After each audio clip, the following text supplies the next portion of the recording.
The American Academy of Pediatrics takes a position on masks in schools for the upcoming school year. As Fort Scott City officials deal with an unsafe building, a nearby business has to close its doors. Oklahoma health officials talk about the strain on hospitals dealing with high COVID numbers. The 4 states' most watched news starts now. The American Academy of Pediatrics announces that students and teachers should wear masks regardless of their vaccination status when they return to class this fall. This is KOAM News at 10. KOAM's Chris Warner spoke with a local pediatrician and has more. The announcement by the American Academy of Pediatrics is one that is gaining support at the national and local level.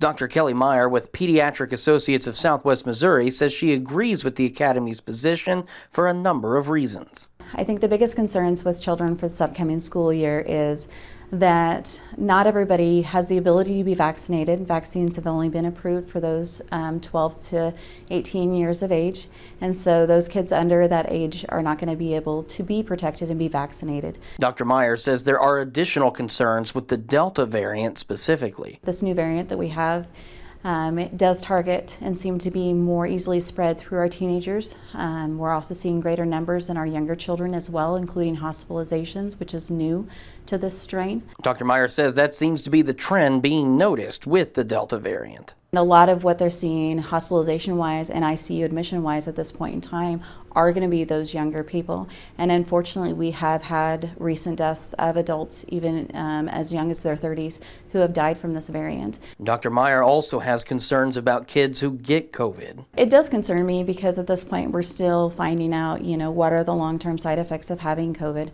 Having a lot more of these kids hospitalized, being a lot sicker. We don't know kind of long-term if it's going to cause lifelong issues or not. In Joplin, Chris Warner, KOAM News. Dr. Meyer adds that she believes a policy requiring masking for all kids ages 2 and up and all educators would be most beneficial for our local school districts. COVID-19 cases and hospitalizations are on the rise in northeastern Oklahoma.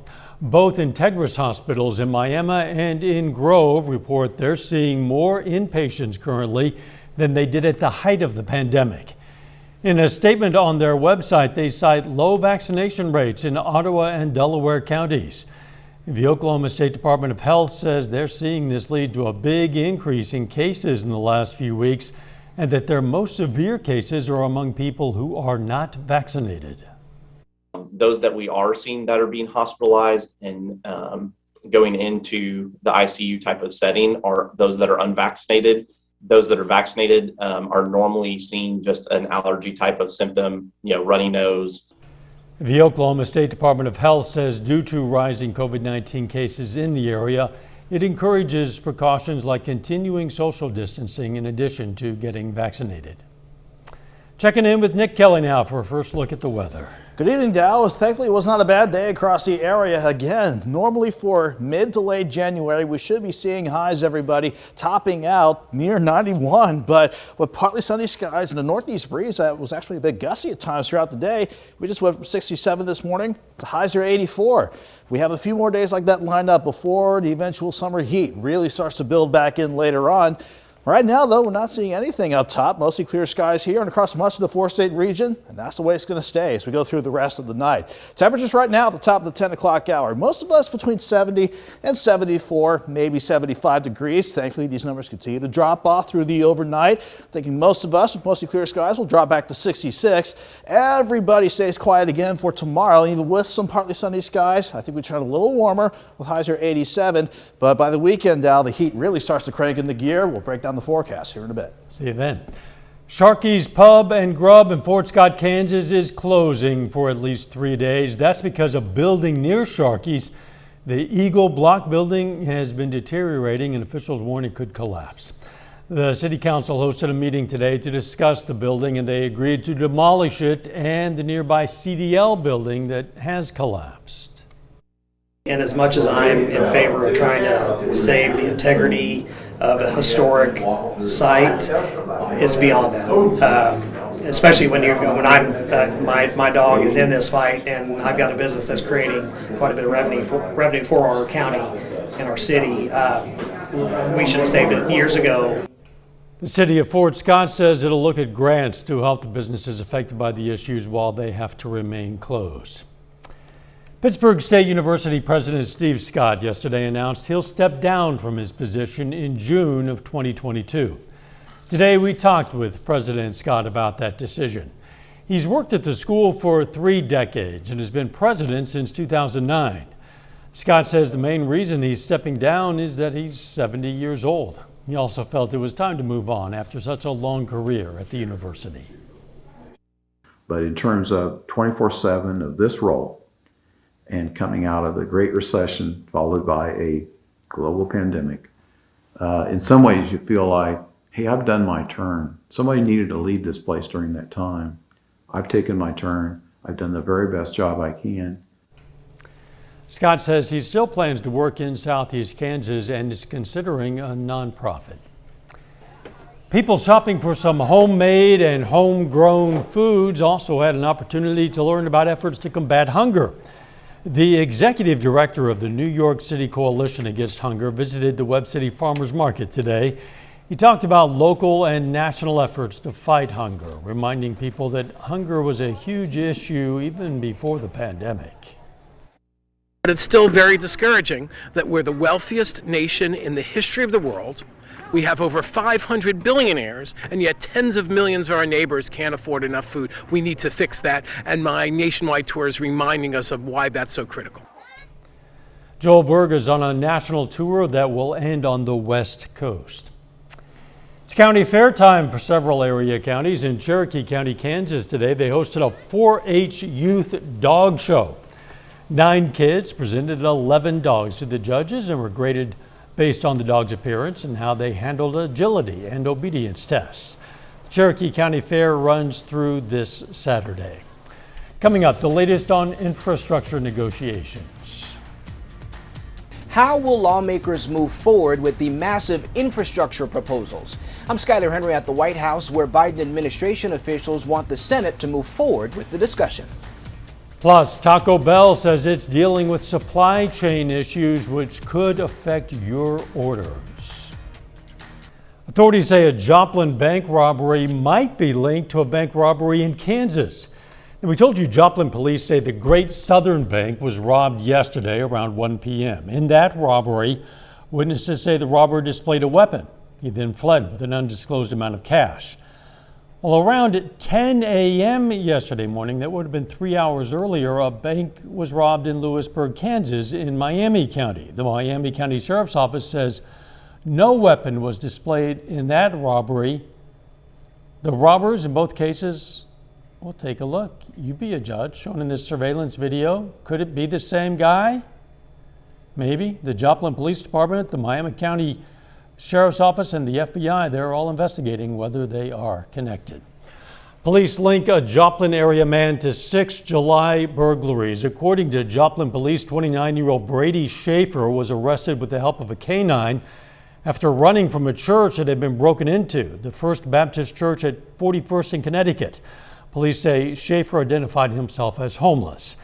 After investigations, police also connected him to burglaries at Bodegas Bartlett Shoe Company, New Hope Church, St. Philip's Episcopal Church, and South Joplin Christian Church. The president marked 6 months in office today with a cabinet meeting where he urged action on his next big priority, infrastructure. The Senate is expected to cast a procedural vote tomorrow on a $1 trillion bipartisan framework. Skylar Henry reports from the White House. Senate Majority Leader Chuck Schumer is expected to bring up a procedural vote as soon as Wednesday to begin debate on a bipartisan framework that includes almost $600 billion in new spending on physical infrastructure. The Senate Democrats are keeping our foot on the gas pedal.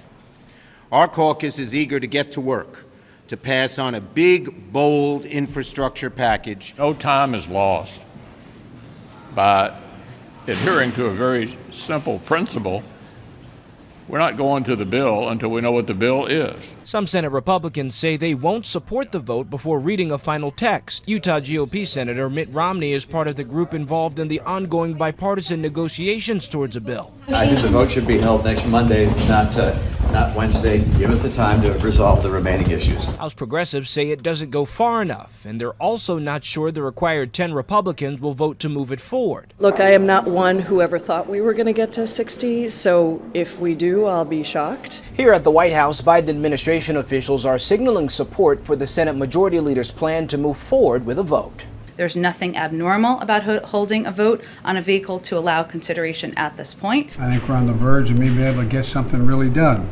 Rebuilding roads and bridges, replacing lead water pipes, delivering high-speed internet. The White House says President Biden has continued to be in contact with lawmakers from both parties. Skyler Henry, CBS News, the White House.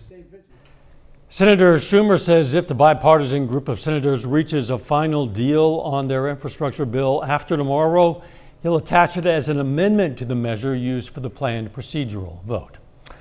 You may have to wait a little bit longer for your Taco Bell favorites. The fast food chain is joining the list of companies affected by the recent global supply chain disruption as a result of the pandemic. Taco Bell says because of ingredients shortages and delivery delays, some of your favorites might not be available. Some other fast food chains also announcing limited stock or supply issues like Chick-fil-A and Starbucks. Later, more than 1 million acres have burned in the western U.S. as wildfires continue to sweep through states. Plus, we'll get to enjoy a few more warm days before the summer heat and humidity cranks back into gear. Forecast up next. Our string of below normal days continued again for this mid to late July day. Normally, we should be topping out around 90, 91 degrees.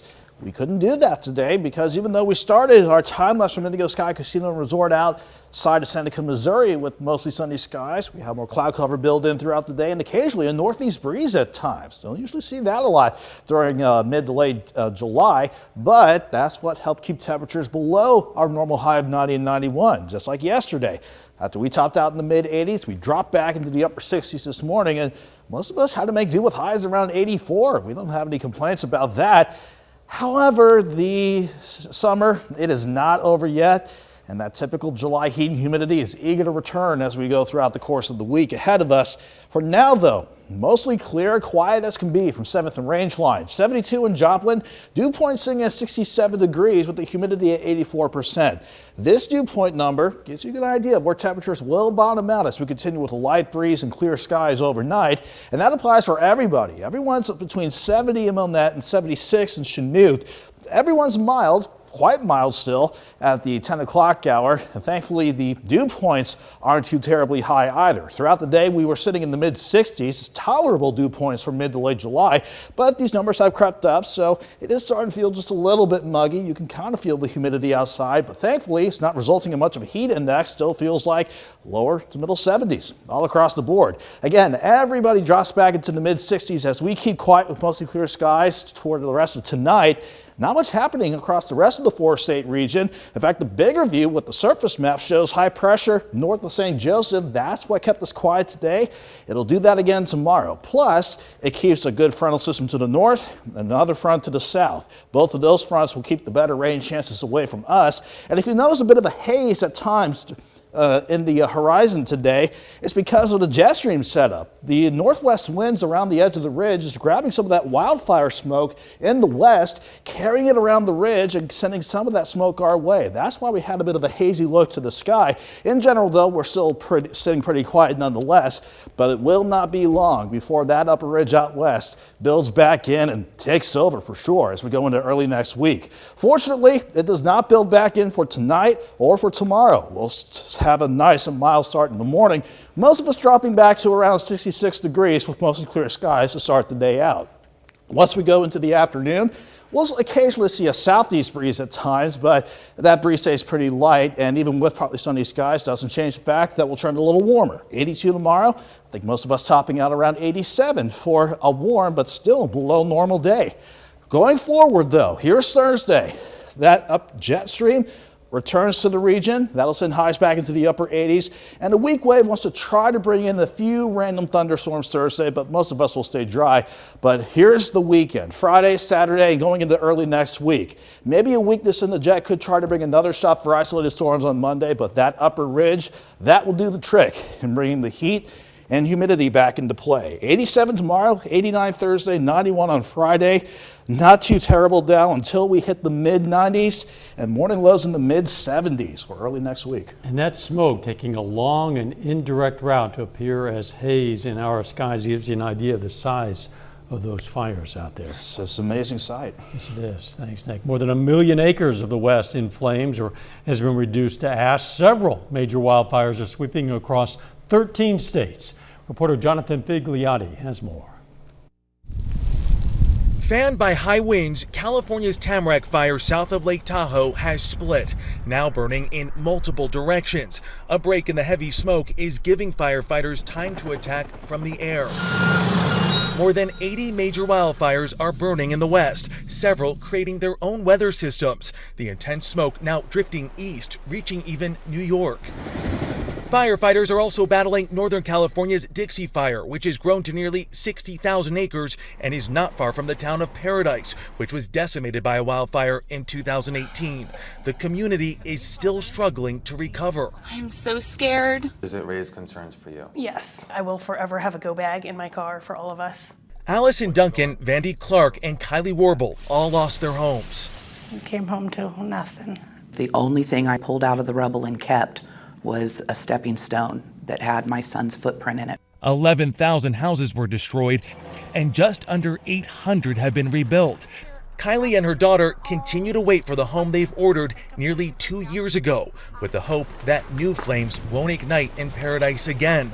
Meanwhile, at the Tamarack fire tonight, there were more mandatory evacuations as flames barreled down. Bone-dry vegetation has turned this canyon into a powder keg. Tonight, crews are fighting to stop this fire from exploding. Jonathan Vigliotti, CBS News, Woodfords, California. Still ahead, the Joplin Outlaws make a playoff push in the final week of the regular season, and Missouri Southern softball hits the field with the next generation of local ball players. Jacob Leonard has that story and more next. Well, the Joplin Outlaws begin a 4-game series tonight against the Sedalia Bombers. Now, Sedalia is currently in first place in the Mink League South Division, while the Outlaws are trying to earn a playoff spot in the last week of the regular season. Now, tonight's game just went final a little bit ago. Outlaws fall 8-3. Brett Wiemers goes 1 for 5 with an RBI. Game 2 of this series is tomorrow night at 7. Missouri Southern softball hits the field tonight with the next generation of local ball players. The Lions host a Little Lions camp tonight for players ages 6 through 12. Now, they had nearly 30 kids in attendance there tonight. Now, of course, the focus is teaching the fundamentals of the game, but it also gives the Southern players a chance to work with the kids, have fun, and give back to the community.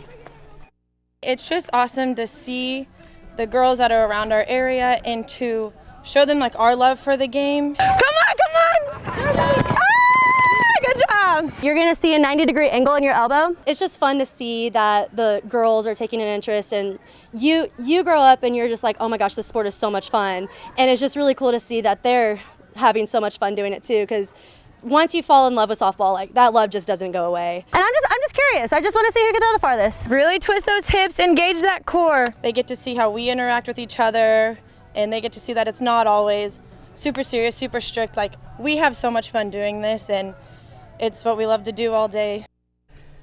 Well, tonight is the first round of the Kansas Little League State Baseball Tournament in Baxter Springs. Now, the Pittsburgh 12s play their first game this evening, facing the tournament hosts. Now, the winner of the tournament at the end of this week moves on to the Little League Midwest Regional in Indianapolis. Top of the first, Pittsburgh scores first. Ball to the backstop, Colton Simmons races home from third to score. Later on in the top of the first, Isaiah Main gets the strikeout, but dropped third strike. Throw was on time to first, but Colton Smith-Heisler beats the throw home. Pittsburgh on a roll to start the game. Maine, though, out there on the mound, gets out of the top of the first with a strikeout. Baxter coming up to bat down 4-0. The home team does get one in the bottom half. RBI fielder's choice for Brooks Walker. That scores Logan Abbott to get Baxter on the board, but Pittsburgh shuts them down from there, going on to win 5-1. In the major leagues, the St. Louis Cardinals have won 3 of 4 to begin the second half of the season. That includes Game 1 of a 4-game series against the Cubs last night, 8-3. Tonight, the Cards try to get back over 500 in Game 2 against Chicago. That one is in the top of the 9th. Cards have a 6-1 lead. Harrison Bader is 2 for 4 in the game with a double and an RBI. As for the Kansas City Royals, they got Game 1 of a 2-game set against the Milwaukee Brewers this afternoon. Kansas City closes it out late to win 5-2. Ryan O'Hearn gets a pinch hit 2-run homer in the 7th. Now the two teams will finish up their quick 2-game set with another afternoon game tomorrow. That's it for sports. We're back with more news after this. Take time now to honor a local veteran. Robert Harbison served in the U.S. Marine Corps from 1943 to 46.